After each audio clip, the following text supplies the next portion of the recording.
Allora, rispetto alla domanda del consigliere Loreto, sono stati fatti, c'è un tavolo di lavoro di comunità con cabina di regia dell'ASL dove erano presenti più soggetti, dalle parrocchie alle associazioni sia sportive sia culturali, dove si sono decise in questi anni delle attività rivolte ai ragazzi con dei laboratori pomeridiani di integrazione delle attività sia di studio nel pomeriggio ma anche attività ludiche e creative, in particolar modo dalla presa, e poi anche con la parrocchia qui di Cause sono stati vari interventi sempre con gli animatori dell'ASL che si rivolgono a una cooperativa.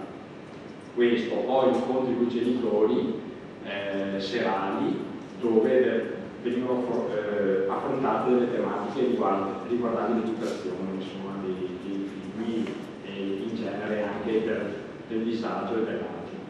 Ecco, questo nel triennio sono stati diversi interventi. Insomma. Quindi adesso aspettiamo dall'ASL un programma dettagliato per la nuova annualità o per le annualità che verranno. Off limits, è stato a bisogno, l'ASL veniva con il proprio camper a fare promozione sia per i ragazzi che vengono qui a soggiornare, sia per i nostri ragazzi sull'alcolemia, sulle sostanze che sono sul camper. Questo è stato fatto. Comunque sembra un riscontro positivo in tutte le sia tavole di lavoro che da film, per esempio, abbiamo avuto riscontri positivi, sicuramente. Grazie. Roberto, ci sono altre domande? Capogruppo Senta, Assessore, le chiedo una cortesia. Nell'allegato A, alla fine c'è una previsione di spesa, vero? Allora, vediamo, anche il dottor Bello, se vuole intervenire. Abbiamo un importo annuo di circa 6.000 euro, vero? Diviso a seconda degli interventi, lavoro di comunità, spazio aperto. Vedo che lo spazio aperto è quello che racchiude il maggior contributo di 3.850 euro, previsti, presumo, per l'attività di animazione compresi i centri estivi? No? In questo caso no. Quindi sono comunque delle voci di spesa che riguardano le attività che vengono fatte negli spazi aperti e che dovranno dare comunque una risposta a ragazzi con disagio. Non necessariamente, anche se è prevista così l'accordo, no? L'accordo era previsto per minori con disabilità, con disagi e in aree particolarmente delicate per la crescita e lo sviluppo.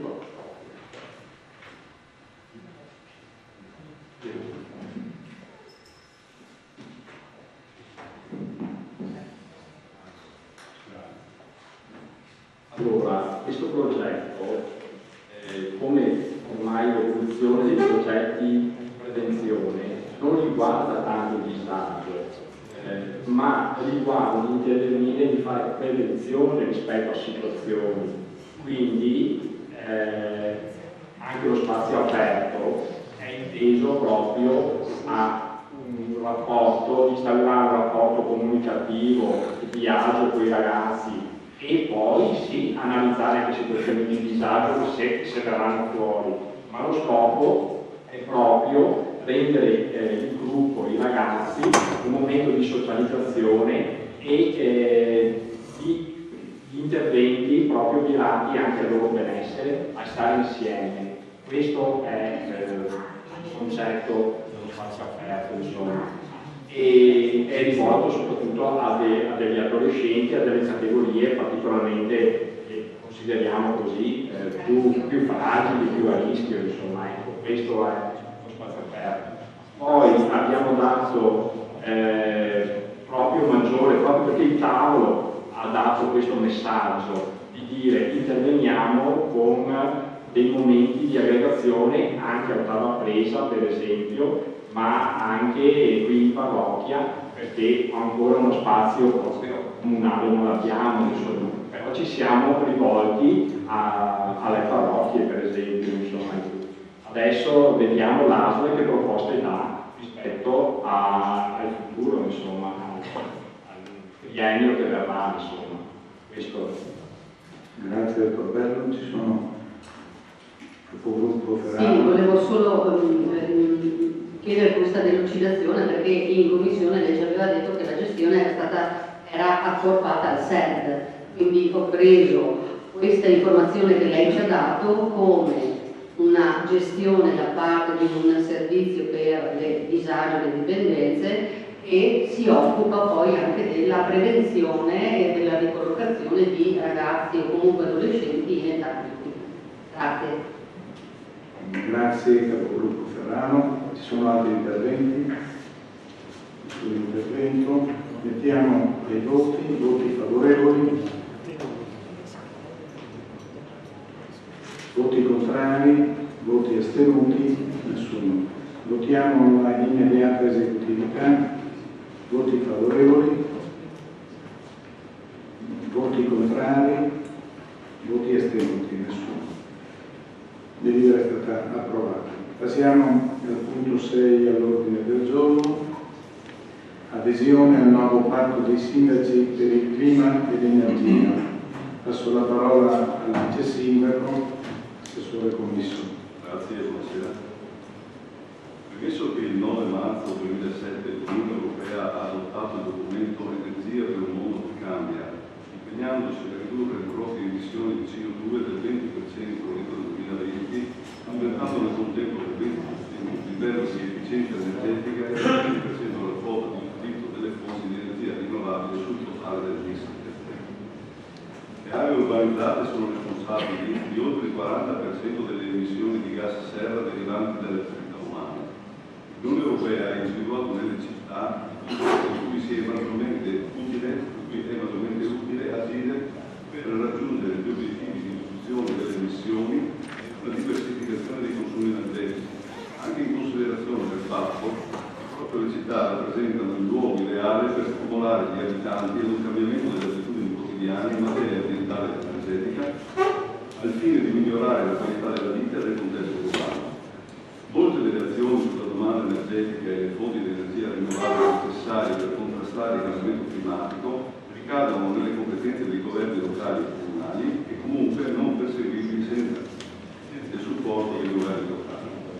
La comunità internazionale ha raggiunto un accordo sui cambiamenti climatici alla conferenza COP21 di Parigi.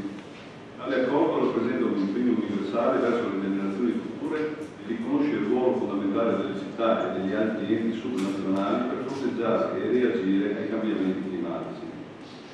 Il 29 gennaio 2008, in occasione della settimana europea dell'energia sostenibile, la Commissione europea ha lanciato il patto dei sindaci con lo scopo di coinvolgere le amministrazioni e le comunità locali a raggiungere gli obiettivi sopra citati e quindi ridurre le emissioni di CO2 di almeno il 20% entro il 2020. Con delibera di Consiglio Comunale numero 11 del 26 febbraio 2013, il Comune di Caore ha approvato il piano di azione per l'energia sostenibile. In data 1 marzo 2013 il piano è stato approvato dal COMO, Covenant Major Office, Commissione Europea responsabile dell'iniziativa.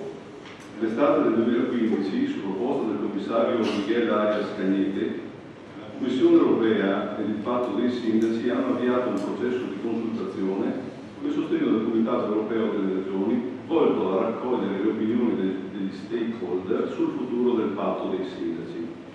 Il 97% degli stakeholder ha chiesto di andare oltre gli obiettivi stabiliti per il 2020 e l'80% ha sostenuto una prospettiva di più lungo termine e pertanto la maggior parte delle autorità coinvolte ha approvato gli obiettivi di riduzione minima del 40% delle emissioni di CO2 e di gas clima alteranti entro il 2030, dichiarandosi a favore dell'integrazione di mitigazione e adattamento ai cambiamenti climatici sotto un ombrello comune.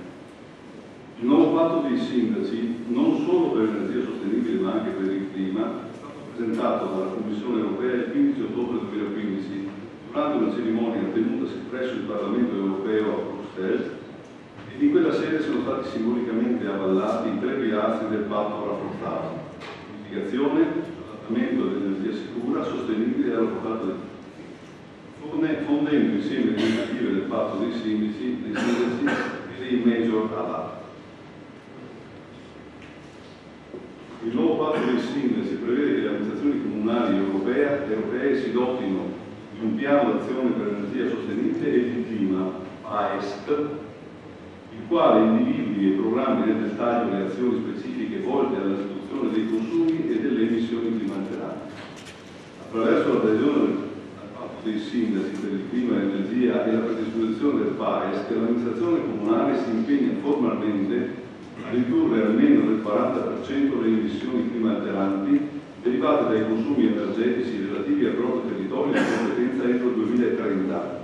Il PAESC comunale dovrà essere predisposto ed approvato entro 2 anni dalla deliberazione di adesione al patto dei sindaci per il clima e l'energia. Il PAESC conterrà l'inventario base delle emissioni, IBE, relativo ad uno specifico anno di riferimento, sul quale saranno individuati e calcolati gli obiettivi di riduzione. Il PAESC comunale dovrà essere monitorato e aggiornato con una cadenza non superiore a 2 anni, predisponendo in tal senso specifici rapporti di attuazione.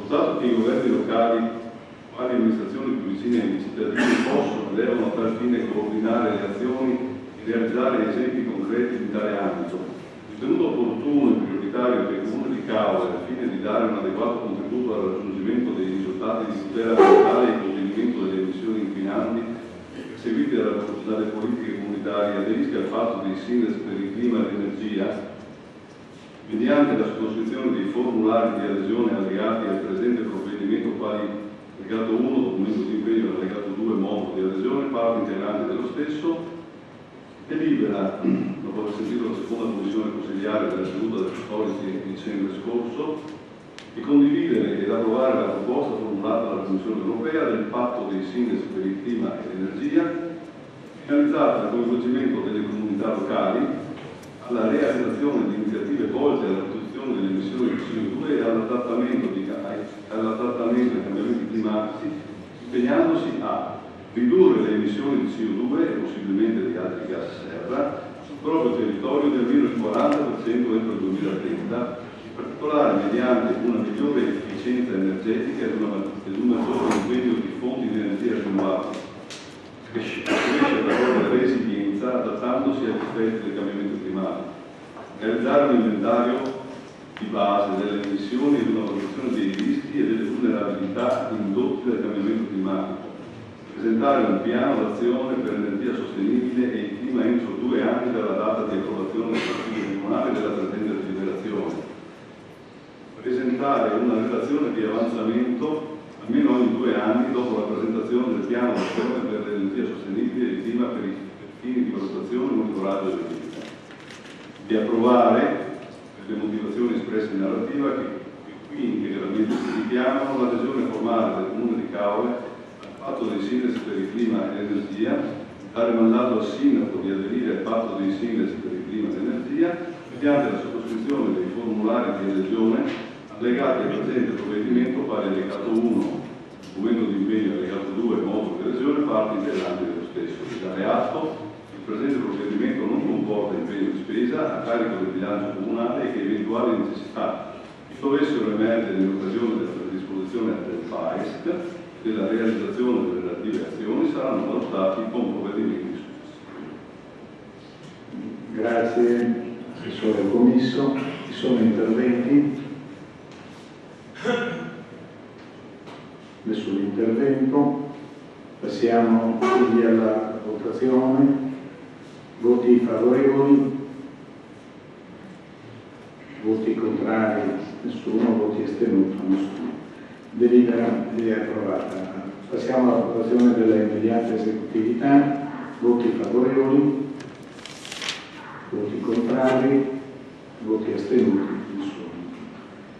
Passiamo al punto 7 dell'ordine del giorno, ratifica deliberazione di giunta comunale numero 239 del 16 novembre del 2017 avente ad oggetto variazione numero 5 in via d'urgenza del bilancio di previsione 2017-2019. Passo la parola all'assessore Barbara. Vista la deliberazione della Giunta Comunale numero 239 del 16/11/2017, avente l'oggetto relazione numero 5 di urgenza al bilancio di previsione 2017-2019, che in copia costituisce reato numero 1 alla presente deliberazione. Preso atto che la citata deliberazione è stata assunta via d'urgenza ai sensi dell'articolo 42,4 del decreto legislativo 267/2000 ed è conseguentemente da sottoporre all'articolo da parte del Consiglio Comunale nei 60 giorni successivi a pena di decadenza. La risalta sussistenza dei motivi di urgenza posta a fondamento del suddetto provvedimento, visto il parere favorevole espresso in merito dal revisore dei conti data 09/12/2017 che in copia costituisce allegato numero 2 alla presente, dato atto che l'argomento è stato preventivamente sottoposto all'esame della terza commissione consigliare in data 14/12/2017 ai sensi dell'articolo 10 del vigente regolamento del Consiglio Comunale. Visti i pareri di irregolarità tecniche contabili espressi ai sensi dell'articolo 147 bis del decreto legislativo 267/2000 e dell'articolo 3 del regolamento dei controlli interni in merito alla presente proposta di deliberazione. Per quanto sopra-espresso, si chiede al Consiglio Comunale di deliberare di ratificare con effetto di legge la deliberazione in Giunta Comunale 239 del 16/11/2017 avente l'oggetto variazione numero 5 di urgenza al bilancio di previsione 2017-2019 che viene allegata in copia al presente atto. Grazie Assessore Barbaro. Ci sono interventi? Ne ha facoltà, Capogruppo Ferraro. Sì, grazie Presidente, sempre per esprimere il nostro voto contrario per la complessità dell'argomento e per le tempistiche con le quali queste delibere arrivano ai nostri tavoli. Grazie. Grazie Capogruppo Ferraro. Ci sono altri interventi? Nessun altro intervento? Mettiamo ai voti. Voti favorevoli? Voti contrari? Voti astenuti? Nessuno. La delibera viene approvata. Passiamo all'ottavo punto all'ordine del giorno, variante numero 8 del piano intervento di classificazione urbanistica attività alberghiere, recepimento accordi di pianificazione di cui l'articolo 5,4 e 32 delle NPA del PAT di adozione. Do la parola al signor Sindaco. Sì, prima di relazionare a questa proposta di deliberazione, invito il Presidente del Consiglio a cedere la parola al segretario comunale per un avvertimento sulla normativa.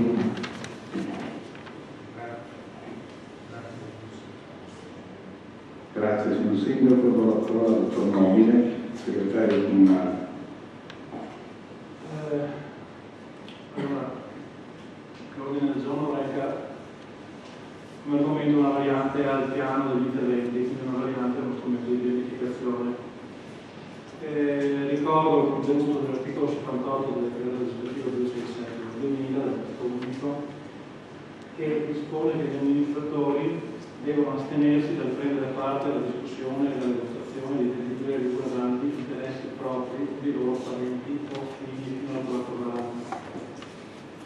Poi aggiunge l'articolo: l'obbligo di estensione non si applica ai provvedimenti normativi o di carattere generale, quali i piani urbanistici, però qui ci troviamo di fronte a un piano di interventi con una molteplicità di varianti puntuali riferiti a edifici specifici, se non nei casi in cui sussista una correlazione immediata e diretta tra il contenuto della deliberazione e specifici interessi dell'amministratore o di parenti o figli fino al 4 grado. Quindi il principio è: qualora sia ravvisato l'interesse proprio di parenti o affini entro il 4 grado, chi si assenta non vale l'astensione, vale assentarsi dall'aula, perché anche la presenza in questo spazio potrebbe condizionare la decisione. Questo era un po' il principio. Una precisazione su parentela o affinità: parentela entro il 4 grado o affinità entro il 4 grado significa cugino con cugino per quanto riguarda la parentela e cugino della moglie o del coniuge per quanto riguarda l'affinità. Ecco, quindi per quanto riguarda l'argomento in trattazione sarà necessario valutare le condizioni specifiche di volta in volta che consentano di escludere o ammettere la corrispondenza nel caso concreto alla fattispecie che ha ipotizzato il legislatore, cioè il conflitto di interessi. Vi ricordo ancora interessi propri o di parenti o affini fino al quarto grado. E un'altra tematica che si affronta quando è in decisione una valutazione di questo tipo è quella dei professionisti tecnici che hanno predisposto le varianti. In questa specie si sottolinea la sussistenza di conflitto di interesse, quindi di giurisprudenza costante, in capo al consigliere che abbia direttamente redatto la variante o che operi nello studio professionale che l'ha redatta. Quindi studio professionale significa sotto il medesimo numero civico. O aggiungo che sia in rapporto consigliere, che sia in rapporto di parentela o affinità con il progettista, come sopra. Quindi consiglio vivamente di assentarsi e parte dal punto di vista della relazione delle varianti che potete provare. Grazie. Grazie della sua partecipazione, molto nobile. Quindi ritorno alla parola del signor Sindaco. Premesso che il Comune di Caorle è dotato di piano di assetto del territorio approvato in conferenza dei servizi decisori in data 11 novembre 2013, ratificato con deliberazione di giunta provinciale numero 7 del 17 gennaio 2014, pubblicata nel numero 21 del 21 febbraio 2014 ed è oggi vigente, ai sensi dell'articolo 48 della legge regionale 11 del 2004, il vigente piano regolatore generale ha assunto valore di piano degli interventi per la parte compatibile con il PAT. Ai sensi dell'articolo 18 della legge regionale 11 del 2004 è stato presentato al Consiglio Comunale in data 3 giugno 2014 un documento programmatico relativo agli interventi e alle trasformazioni urbanistiche da realizzare nel corso del mandato del Sindaco. Con deliberazione di Giunta Comunale numero 175 del 24 luglio 2014 sono state fornite le indicazioni relative alle tematiche da sviluppare per la redazione della prima variante al piano degli interventi, tra le quali viene previsto di sviluppare l'adeguazione del tema delle invarianti di natura architettonica, ovvero la variazione di destinazione d'uso possibile ai sensi dell'articolo 15, commi 4 e 32 delle norme tecniche di attuazione del piano del 7 del territorio. I richiamati contenuti dell'articolo 15, comma 4 e 32 dell'NTA del PAT, aree di urbanizzazione consolidata. Le aree di urbanizzazione consolidata comprendono i centri storici e le aree urbane del sistema insediativo residenziale produttivo, in cui sono sempre ammessi gli interventi di nuova costruzione o di ampliamento di edifici esistenti attuabili nel rispetto delle presenti norme di attuazione. Il PAT prevede il mantenimento, la manutenzione e la riqualificazione della struttura insediativa consolidata, omissis prescrizioni per le attrezzature turistiche alberghiere con meno di 25 camere o 50 posti letto alla data di adozione del PAT e classificate come invarianti di natura architettonica e ambientale nella tavola 2 del PAT, in conformità al precedente articolo 12, il PI può consentire l'utilizzo come residenze turistico-alberghiere, come definite dalla legge regionale 33 del 2002, articolo 22,5 sulle modifiche e integrazioni.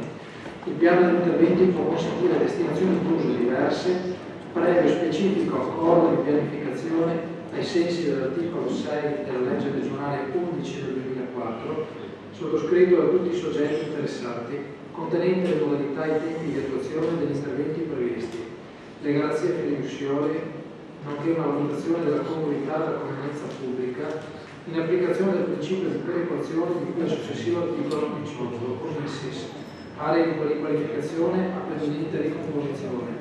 Il PAT individua le aree di riqualificazione preminente ricomposizione che corrispondono a parte degli isolati fronte mare dell'ambito territoriale della costa di Levante e di Santa Margherita, interessati dalla rilevante presenza di strutture ricettive alberghiere che per la rigenerazione di parti dell'insediamento necessitano o sono di fatto interessate da processi di trasformazione o evoluzione dell'assetto fisico attuale, omissis, prescrizioni, nelle aree di riqualificazione, avvenimenti e ricomposizione, fatto salvo quanto previsto al successivo comma 32, sono ammesse unicamente attrezzature turistiche alberghiere e per gli edifici e loro pertinenze classificati come varianti natura architettonica e ambientale nella tavola 2 del PAT, ai sensi del precedente articolo 12, sono ammesse unicamente le attrezzature turistico-alberghiere limitatamente alle tipologie albergo e motel, fatto salvo quanto previsto al comma successivo. Il piano degli interventi può mettere destinazioni d'uso diverse da quelle di cui al comma precedente unicamente per le aree e le attrezzature che alla data di adozione del PAT non siano utilizzate come attività alberghiere e non siano classificate come varianti di natura architettonica e ambientale nella tavola 2 del PAT ai sensi del precedente articolo 12.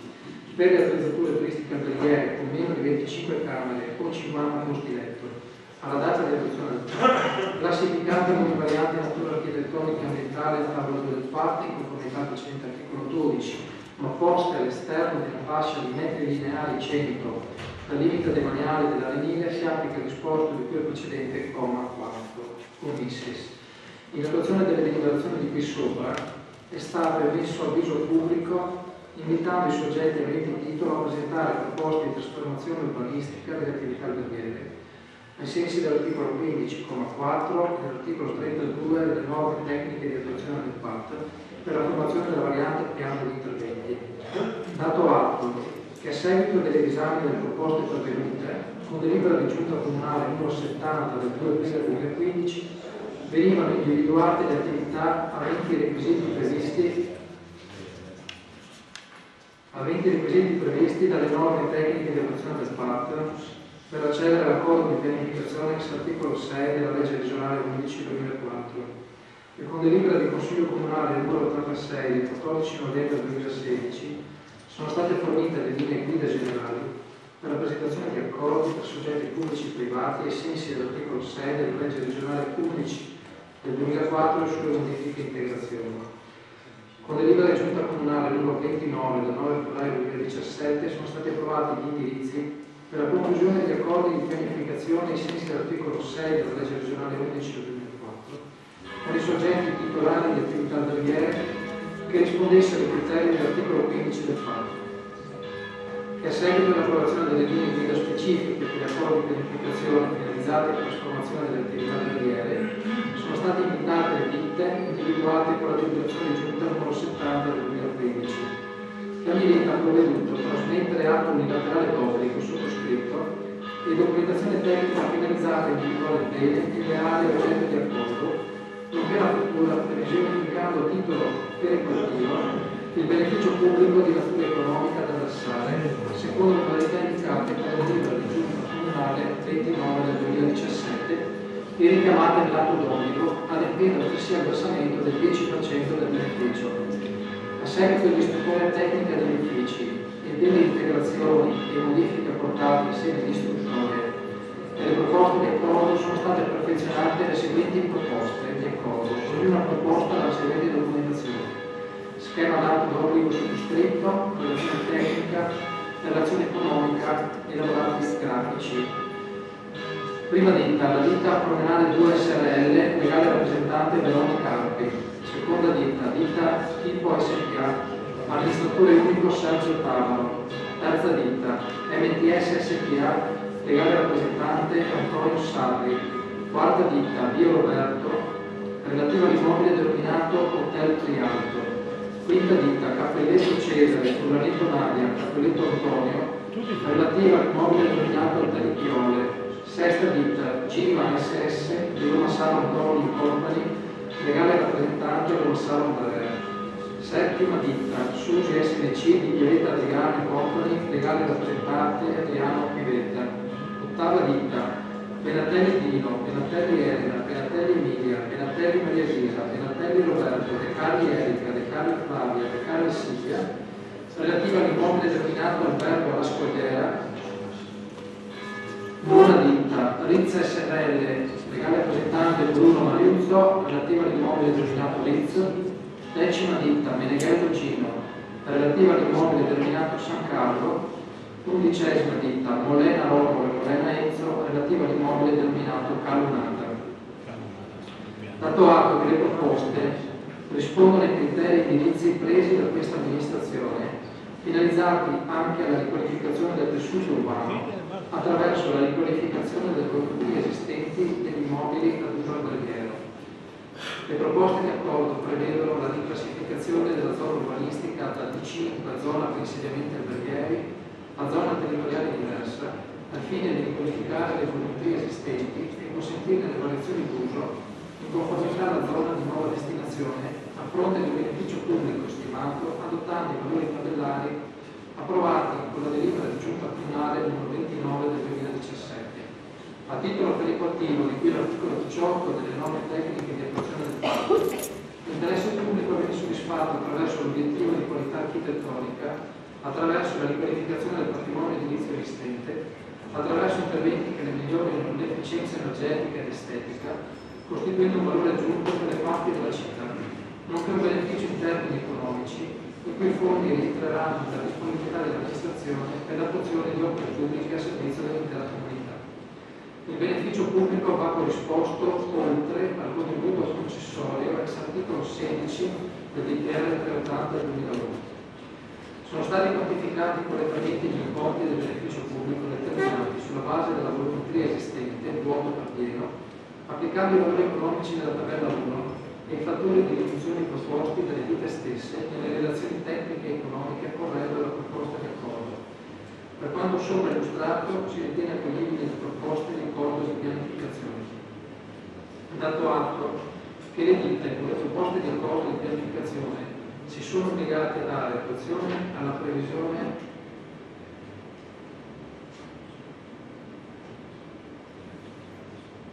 previsione della variante urbanistica entro i termini previsti nella deliberazione di giunta comunale numero 29 del 2017, i cui contenuti dichiarano essere noti e si intendono implicitamente allegati al presente atto e nello specifico si sono impegnate a sottoscrivere presso un pubblico ufficiale, registrare e trascrivere a proprie future spese l'atto d'obbligo unilaterale entro 12 mesi dall'entrata in vigore della variante urbanistica in oggetto.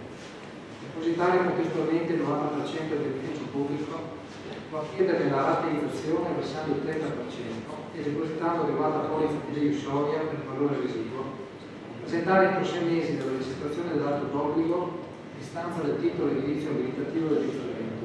Il valore in sede attuativa di tutti gli interventi edilizi comportino una variazione del beneficio pubblico, lo stesso sarà rideterminato per effetto delle modifiche introdotte. Dato atto altresì che i richiedenti sono edotti che il mancato rispetto degli obblighi previsti nell'atto d'obbligo, o il mancato rispetto dei termini temporali stabiliti, o il mancato pagamento anche parziale del contributo pubblico comporta la decadenza della variante urbanistica in progetto, visti gli elaborati della variante piano di interventi numero 8, riclassificazione urbanistica attività alberghiere, recepimento accordi, pianificazione di quell'articolo 15, comma 4 e 32 delle norme tecniche del patto costituita dalla relazione tecnica, della dichiarazione di procedura da VAS, l'elaborato cartografico, il piano degli interventi in scala 1-5000 e 1-2000 individuati gli ambiti di variante, l'asseverazione di non necessità di valutazione di compatibilità idraulica, la dichiarazione di non necessità di valutazione di incidenza. Dato atto che la presente variante non comporta modifiche al dimensionamento di piano, né allo stato dei luoghi, né alterazione alle superfici impermeabilizzate, dato atto che si è provveduto alla trasmissione della competente struttura regionale dell'asseverazione di non necessità di valutazione di compatibilità idraulica prevista dalla delibera più regionale numero 2948 del 6 ottobre 2009, l'argomento è stato sottoposto all'esame della competente commissione consiliare in data 14 dicembre 2017. Si propone la seguente deliberazione: di approvare le proposte di accordo di pianificazione ex articoli 6 legge regionale 11/2004 sulle modifiche e integrazioni presentate dalle ditte sopra indicate, depositati agli atti del settore politiche territoriali di sviluppo economico e ufficio urbanistica, non materialmente allegati al presente delibera, composto in una dalla seguente documentazione: schema atto d'obbligo sottoscritto, relazione tecnica, relazione economica, elaborati grafici. di adottare ai sensi dell'articolo 18 della legge regionale 11 del 2004 la variante 8 al piano degli interventi, riclassificazione urbanistica, abilità del PDR, recepimento accordi di pianificazione, l'articolo 15,4 e 32 delle norme tecniche di redazione del PAF e contestualmente gli accordi di pianificazione in esso contenuti, come elaborati e depositati agli altri settori politici e territoriali, sviluppo economico, ufficio urbanistica e allegati alla presente delibera e più precisamente relazione tecnica, dichiarazione di procedura VAS, elaborato cartografico, il piano degli interventi scala 1.5000 e 1.2000 individuanti gli ambiti di variante, asseverazione di non necessità della valutazione di compatibilità idraulica, dichiarazione di non necessità di valutazione di incidenza, di dare atto che in sede di approvazione della variante del piano degli interventi l'accordo mantiene la sua validità anche nel caso in cui vengano introdotte variazioni o modificazioni anche a seguito di prescrizioni derivanti da pareri necessari per legge, senza modificare le caratteristiche urbanistiche generali.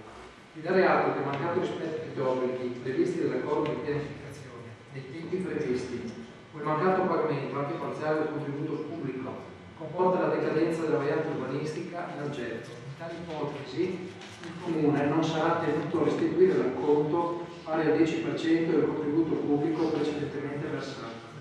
Di dare atto che dalla data di adozione della presente variante si applicano le misure di salvaguardia previste dall'articolo 29 della legge regionale 23 aprile 2004 numero 11 e sue modifiche e integrazioni. Di dare atto sin d'ora che le destinazioni alberghiere non ricomprese nella presente variante, ma ricadenti tra quelle aventi i requisiti individuate con la deliberazione di giunta comunale numero 70 del 2015 sopra richiamata, qualora integrate con la documentazione necessaria, potranno essere oggetto di svincolo con successivi provvedimenti consigliari. Di dare mandato al dirigente del settore politiche territoriali e sviluppo economico affinché provveda a tutti gli adempimenti amministrativi previsti